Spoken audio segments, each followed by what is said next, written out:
move on to 5.3, non-compliance of listed building enforcement notice, 130 High Street, Dalkeith. Peter. Thank you, Chair. The purpose of this report is to seek the committee's authority to refer a case of non-compliance with a listed building enforcement notice to the Crown Office and Procurator Fiscal Service. The case is with regard to the removal of 16 single-glazed timber-framed sash and case windows and the installation of 16 double-glazed UPVC framed tilt-and-turn windows in the front, rear and side facades of 130 High Street, Dalkeith. The notice requires the property owner's occupiers to remove all the UPVC windows and replace them with white-painted timber frame sash and case windows which match the removed timber frames in design. An appeal against the enforcement notice was dismissed. A copy of that appeal decision is attached to the papers. The enforcement notice compliance period expired in August 2023. The notice has not been complied with and the owner has not demonstrated a commitment to address the unacceptable harm caused by the ongoing breach of planning control. As such, it is recommended that the committee determine to instruct officers to refer the case to the Crown Office and Procurator Fiscal Service for consideration of prosecutorial action. Thank you, Chair. Okay. Members, any comments or questions? Diane? I know that there's different views around this, and we would like compliance in cases, but I just wonder if this has been a huge improvement to the building, if it's the building I'm thinking of, and if it's making old buildings more sort of energy sustainable, I think that we need to look at what actually happens and how this, you know, if putting in the wooden framed windows is the gold standard, but do we always need to go with the gold standard when we're looking at the economics of the whole process? So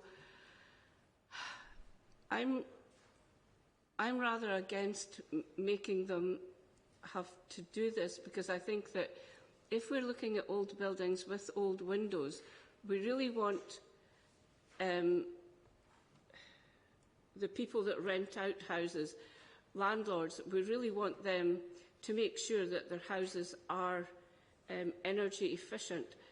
And if we're asking them to spend a lot more money to make them energy efficient, then I think that a lot of landlords just won't do this. So I think there's compliance with planning rules, but there's also compliance with energy efficiency. And I think that we have to take all of these into consideration when we're asking people to make their homes and landlords to make homes energy efficient. So I haven't really given an answer, but I've put my thoughts forward. Thanks, Diane. Could you put your mic off so in the school? Thank you. Diane, we're not being asked whether or not they can have sash and case windows or that here. That's already been determined that it needs to be the sash and case windows. The applicant appealed to the Scottish Government. The reporters unit heard the appeal, and the reporters unit themselves have dismissed this appeal. So therefore, it's not within our power or gift to say whether or not the only question we're being asked here is whether we serve the enforcement or we notify the Crown Prosecution Service that this person has refused to accept the decision by this Council and the Scottish Government and has ignored the enforcement order. That's all we've been asked to do here. I'll look to the lawyers to correct me if I'm wrong. The decision's already been taken that it has to be sash and case, and the Government have reinforced, Scottish Government have reinforced that decision. Am I wrong? Doesn't seem I'm wrong.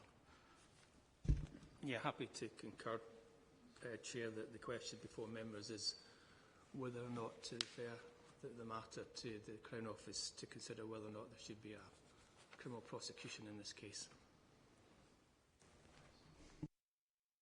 Councillor McEwen.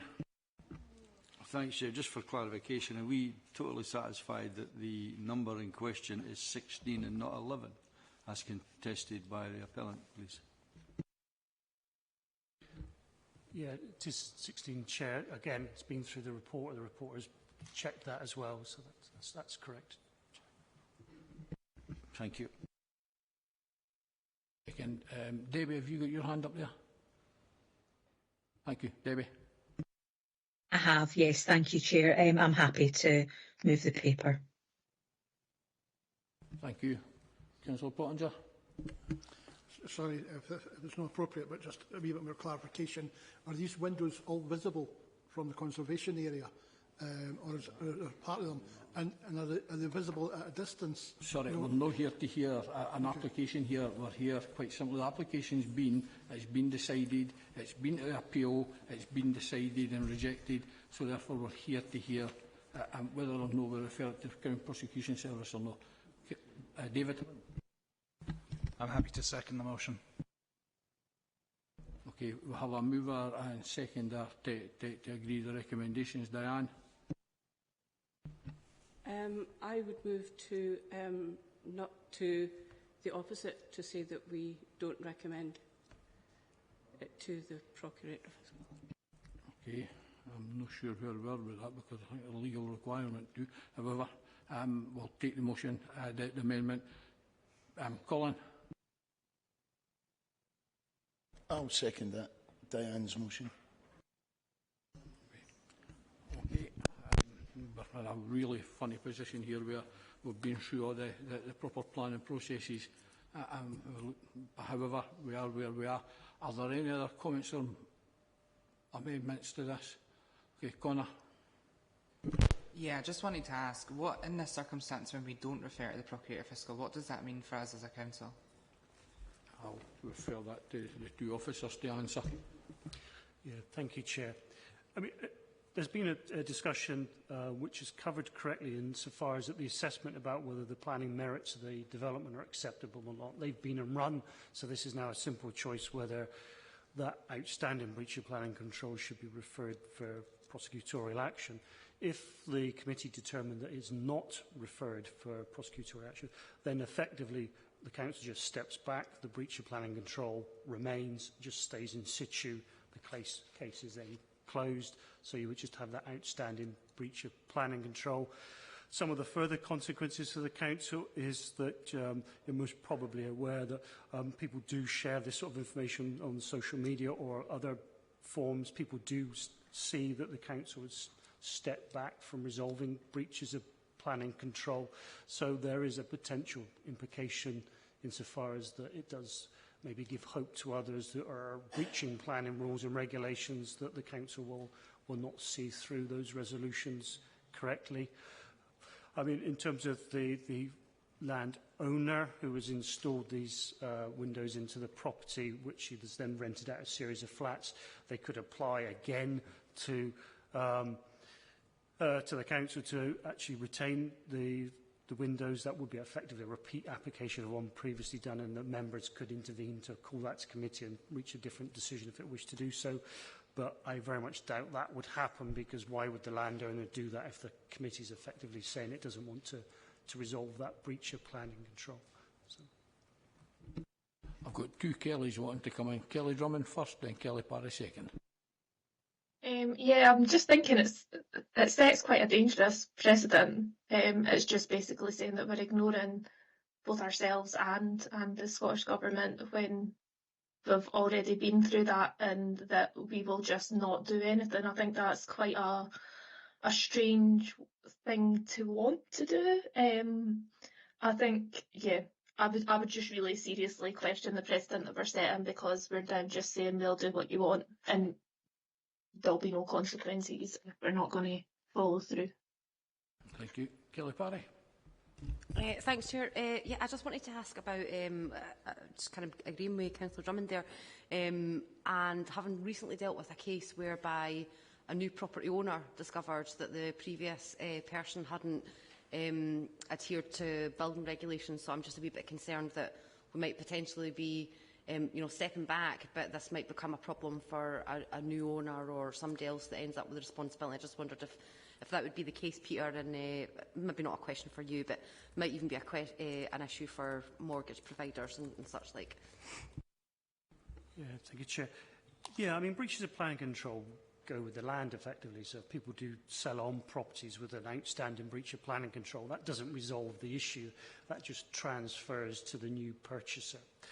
You usually find, or what should be happening, is that when people purchase properties, the solicitors do all sorts of surveys, checks, check with the council. So if there's outstanding enforcement notice, as there would be in this case, that should be picked up. So basically, buyer beware. The buyer should be aware that there's an outstanding breach of planning control that has resulted in a notice. So that information, there's a register of those enforcement notices which are checked by purchasing solicitors, for example. So that should be picked up.